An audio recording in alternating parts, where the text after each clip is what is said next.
ayatun min alquran, aya moja imeteremka katika Quran. Maulama wanasema lau lam yanzil fi babi tawfiqi illa hadhihi alaya lakafat, lau ingekuwa Qurani nzima hakuna aya iliyoteremka katika mlango huu mkuu wa tawfiq isipokuwa aya hii, basi ingetosha. Aya ambayo Allah anaeleza ndani yake maneno ya yule afsahul anbiya, nabii fasaha zaidi. Wanasema Shuaib alayhi salatu wassalam katika manabii waliopita, kisha akaja Muhammad sallallahu alaihi wasallam, akamiminiwa neema walizopewa mitume mbalimbali kwa ukamilifu zaidi. Uzuri wake ni kuliko wa Yusuf, ulimi wake mzuri kwa fasaha kuliko Shuaib, na moyo wake ulizidi nyoyo za mitume wote. Ya qaum, Shuaib anawaambia watu wa Madian, enyi kaumu yangu, in kuntu ala bayinatin min rabbi, ikiwa mimi niko juu ya ubainifu wa Mola wangu na amenionyesha haki, warazaqani minhu rizqan hasana, na ikiwa Mola wangu amenipa riziki njema, na njema yao ni ule utume, wama uridu an ukhalifakum ila ma anhaakum an, na mimi sitaki kukwendeni kinyume katika ninayokukatazeni, sitokuwa mwenye kuyatenda yale ninayokatazeni. Ikiwa hayo ndio nimepewa na Mola wangu, kwa nini munikatae? In uridu illa al-islaha mastata'at, katika ninayokuambieni yote sina maslahi ya kidunia, nataka kutengeneza matendo yangu na yenu sote tuwe wema. Nachotaka mimi nifanye islah kadiri niwezavyo. Wama tawfiqi illa billah, wala tawfiqi yangu haipatikani ila kwa Allah peke yake.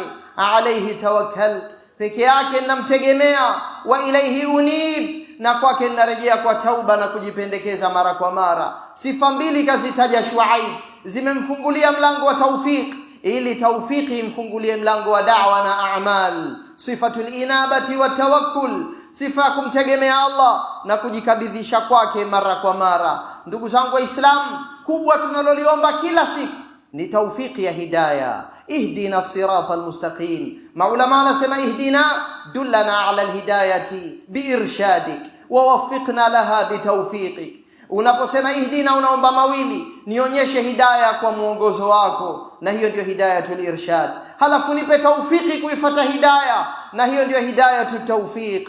Ndiye hidayah hii wameneemeshwa nayo mitume na as-siddiqin na ashuhada was-salihin, na ndio maana ikaja siratal ladhina an'amta alaihim, walioneemeshwa wamepewa tawfiki ya hidayah. Na ndio maana Shuaib anasema wama tawfiqi illa billah. Mwanzo wa salam anaomba msaada na tawfik, na mwisho wa sala kabla ya salamu anasema Allahumma a'inni, Mola wangu nipe msaada na tawfik, ala dhikrika wa shukrika wa husni ibadatik, juu ya kukudhukuru nikukumbuke daima sikusahau. Atakayepewa tawfik ya kumkumbuka Allah msikitini na sokoni na nyumbani na kazini na katika kila mazingira, asikhalifu amri ya Allah, bali anamkumbuka, anamwogopa, huyu kapewa tawfiki kubwa. Nipe msaada juu ya dhikr na shukr na uzuri wa kukuabudu. Haya mambo mja akipewa amepewa neema, si ujanja wa mja kufanya amal. Na inapopita ujbu baadhi ya nyakati, mja akajiona bora na kwa ujanja wake na nguvu zake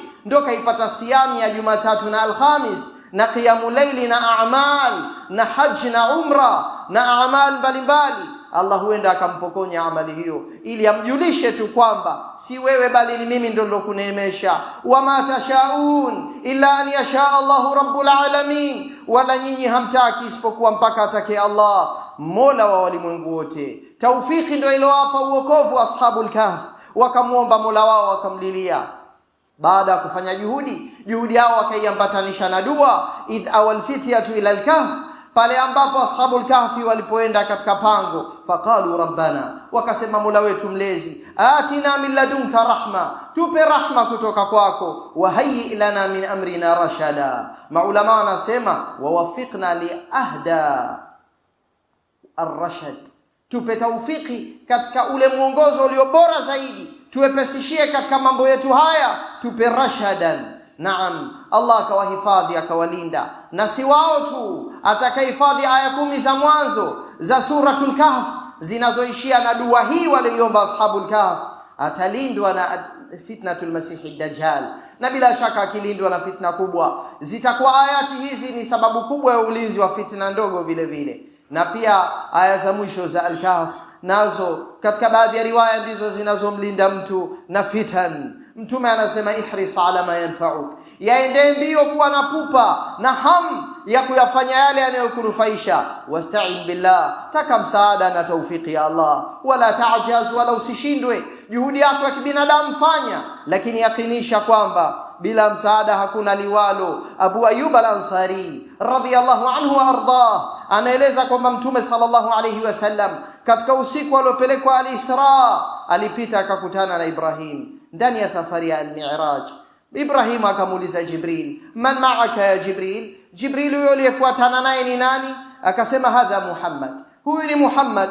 Akasema Ibrahim, ya Muhammad, mur ummataka falyukthiru min ghirasil janna, Muhammad waamrishe umati wako wakithirishe kupanda miti ya janna. Fa inna turbataha tayyiba, kwani mchanga wa janna na udongo wake mzuri. Wa ardaha wasi'a, na ardhi yake ni pana. Akasema Muhammad alayhi salatu wasalam, wama ghirasul janna? Akamuuliza babake Ibrahim, kwani vipando vya janna vinakuwa ni kitu gani? Akasema la haul wala quwwata illa billah, rawahu Ahmad. Maneno hayo ambayo ni ufunguo wa taufik ndiyo maneno ya kupandia janna. Angalia maneno aliyoambiwa Mtume sallallahu alaihi wasallam, aseme maneno hayo, maneno yenye kujikataa na kujikanusha na kumthibitisha Mola subhanahu wa ta'ala. La haul wala quwwata illa billah, ma sha Allah wala quwwata illa billah ni maneno makubwa juu ya mwanadamu kuibakisha neema aliyopewa na Mola wake na kupata taufiki ya kuongezewa kheri na fadhila na rehema za Mola.